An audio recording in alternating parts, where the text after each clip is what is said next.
Hello વિદ્યાર્થી મિત્રો, એજ્યુકટેકનો ચેનલમાં આપનું સ્વાગત છે. આજે આપણે શીખીશું ધોરણ 4ની પર્યાવરણ વિષયની તારીખ 18/1/2025ના રોજ લેવાયેલી એકમ કસોટીની પ્રશ્ન બેંકનું સોલ્યુશન.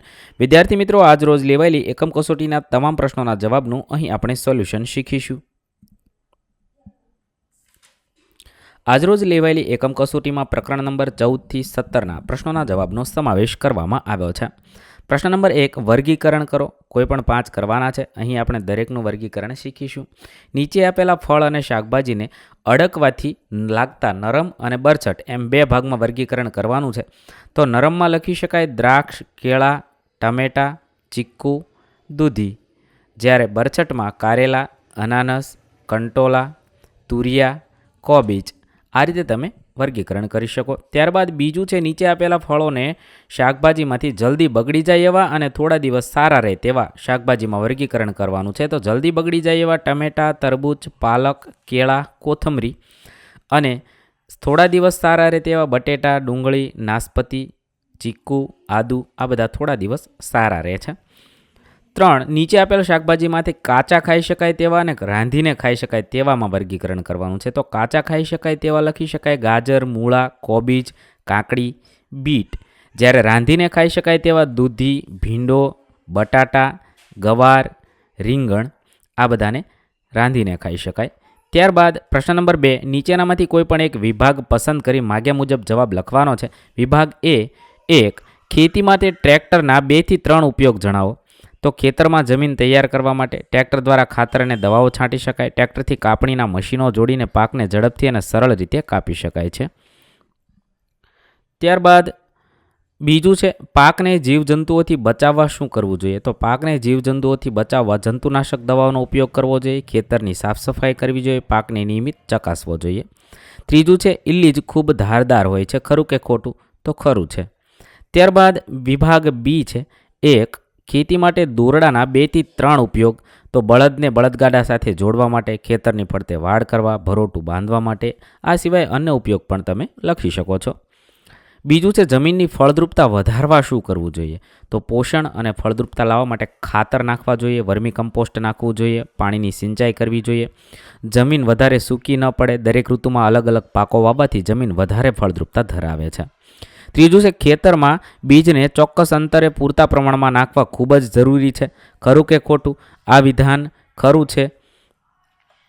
ત્યારબાદ વિભાગ સી 1, ખેતી માટે કોદાળીનો ઉપયોગ જણાવો.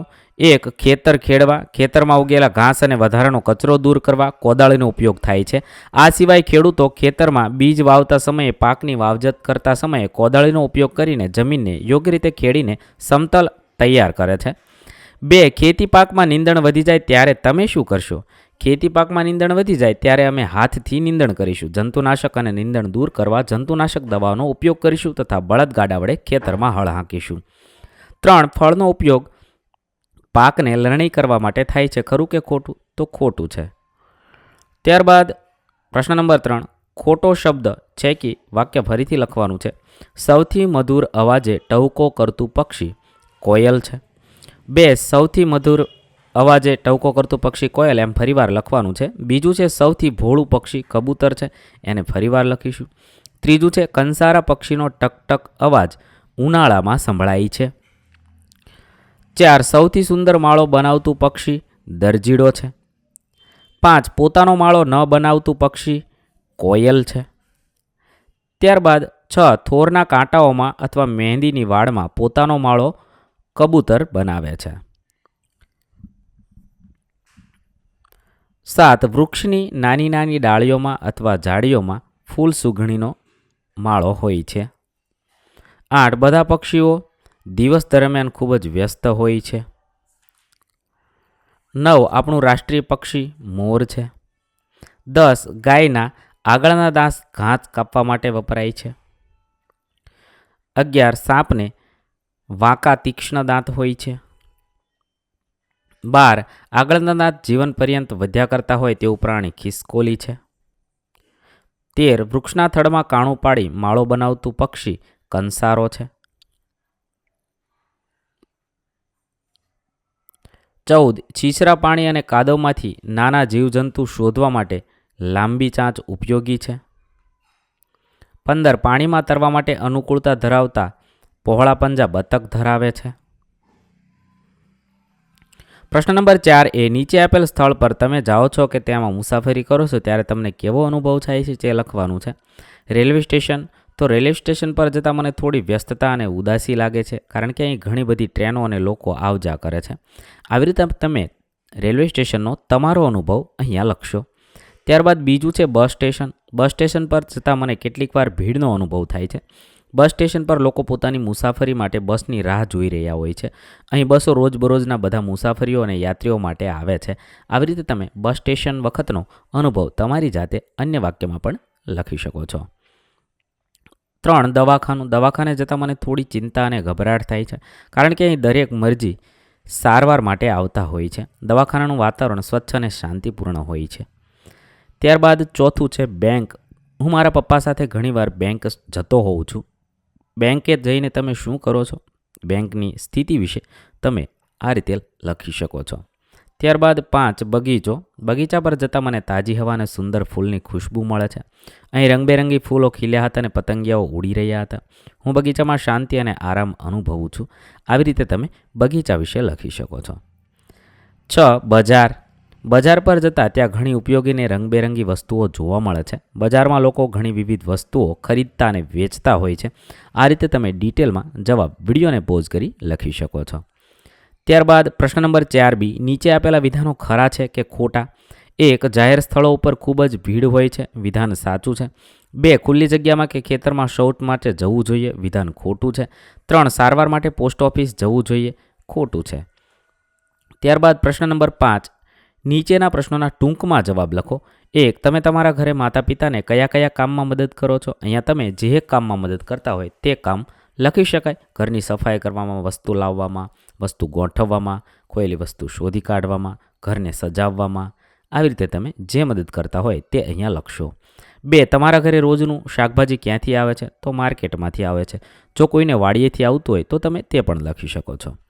3 મંડી એટલે શું? મંડી એટલે જ્યાં શાકભાજી વેચવામાં આવતી હોય તે જગ્યા. 4 સૂર્યોદય પહેલાં શરૂ થતા વ્યવસાયો કયા કયા છે? તો દૂધ પાર્લર, પેટ્રોલ પંપ, દૂધ વાન, હોટેલ, પશુપાલન, છાપાવાળો, દવાખાનું, આ બધા સૂર્યોદય પહેલાં શરૂ થાય છે. 5 કાચા અને રાંધીને એમ બંને રીતે ખાઈ શકાય તેવા શાકભાજી? તો ટમેટા, ડુંગળી, મરચાં, ફુલાવર, કોબીજ વગેરે છે. ત્યારબાદ 6 ફળો અને શાકભાજી લઈ જવા માટે કેવા પ્રકારના વાહનો ઉપયોગ થાય છે? ફળો અને શાકભાજી લઈ જવા માટે ટ્રક, ટ્રેક્ટર, ટ્રોલી, ટેમ્પો, બળદગાડું, ઊંટગાડું, પેડલ રિક્ષા, હાથલારી જેવા વાહનોનો ઉપયોગ થાય છે. 7 સૂર્યોદય પછી શરૂ થતા વ્યવસાયો કયા કયા છે? શાકભાજીના વેચાણ છે. કાચીઓ, ખેતી, દુકાન, ઓફિસ, શાળા, ફળ વેચાણ, કુરિયર, વકીલ, પોસ્ટ ઓફિસ વગેરે છે. 8 શાકભાજી સડી ગયા છે તો તમને કઈ રીતે ખબર પડશે? તો તેમાંથી દુર્ગંધ આવવા લાગે છે. અમુકમાં કીડા પડે છે. સડતા અમુક ભાગ પોચો અને કાળો પડી જાય છે. દુર્ગંધ મારતું પ્રવાહી બહાર નીકળે છે. આવી બધી બાબતો પરથી આપણને ખબર પડે કે તે સડી ગયું છે. 9 તમારા પરિવારના સભ્યો કયા કયા વ્યવસાય સાથે સંકળાયેલા છે? પિતાજી ખેતીકામ, મોટાભાઈ હીરા ઉદ્યોગ સાથે જોડાયેલા છે. અહીંયા તમારે તમારા પરિવારનું લખવાનું છે. મેં અહીંયા મારા પરિવારનો જવાબ લખ્યો છે. 10 શાકભાજીને પાણી શા માટે છાંટવામાં આવે છે? તો લાંબા સમય સુધી તાજા રહે અને સુકાઈ ન જાય તે માટે તેના પર પાણી છાંટવામાં આવે છે. 11 ખેતીકામ માટે કયા કયા ઓજારનો ઉપયોગ થાય છે? હળ, કરબડી, તરફેણ, સમાણ, પંજેટી, કોદાળી, પાવડો, ખુરપી, દાતરડું, થ્રેશર જેવા સાધનોનો ઉપયોગ થાય છે. 12 ઇલ્લીજ એટલે શું? ઇલ્લીજ દાતરડા જેવું ખૂબ જ ધારદાર સાધન છે જેનો ઉપયોગ તૈયાર થયેલા પાકમાંથી ડાળી કાપવા માટે થાય છે. 13 કાચા શાકભાજીને શા માટે અલગ કરવામાં આવે છે? કાચા શાકભાજીને કોઈ ખરીદતું નથી, તેથી કાચા શાકભાજીને અલગ રાખવામાં આવે છે. 14 તમારા ઘરના સભ્યો જે કપડાં પહેરે છે તે ક્યાંથી ખરીદો છો? તે કપડાની દુકાનેથી અમે ખરીદીએ છીએ અથવા દરજી પાસે સીવડાવીએ છીએ. 15 તમારા ઘરમાં બનાવાતી શાકભાજીના નામ? તો રીંગણ, કોબીજ, ફુલાવર, વટાણા, બટાટા, ગુવાર, તુરિયા, ગલકા આવી શાકભાજીના નામ તમે લખી શકો છો. અહીં આપણી એકમ કસોટી પૂર્ણ થાય છે. વિદ્યાર્થી મિત્રો, દરેક એકમ કસોટીના વિડીયોઝ આપણી ચેનલ પર ઉપલબ્ધ છે જે તમે એકમ કસોટી નામના પ્લેલિસ્ટમાંથી મેળવી શકો છો. પ્લેલિસ્ટની લિંક વિડીયોના ડિસ્ક્રિપ્શનમાં આપેલી છે. થેન્ક યુ દોસ્તો. એજ્યુકટેકનો ચેનલ તરફથી વિડીયો નિહાળવા બદલ આપનો આભાર. આવા બીજા વિડીયોઝ નિહાળવા માટે અમારી યુટ્યુબ ચેનલ એજ્યુકટેકનો અત્યારે જ સબસ્ક્રાઇબ કરો. આભાર દોસ્તો.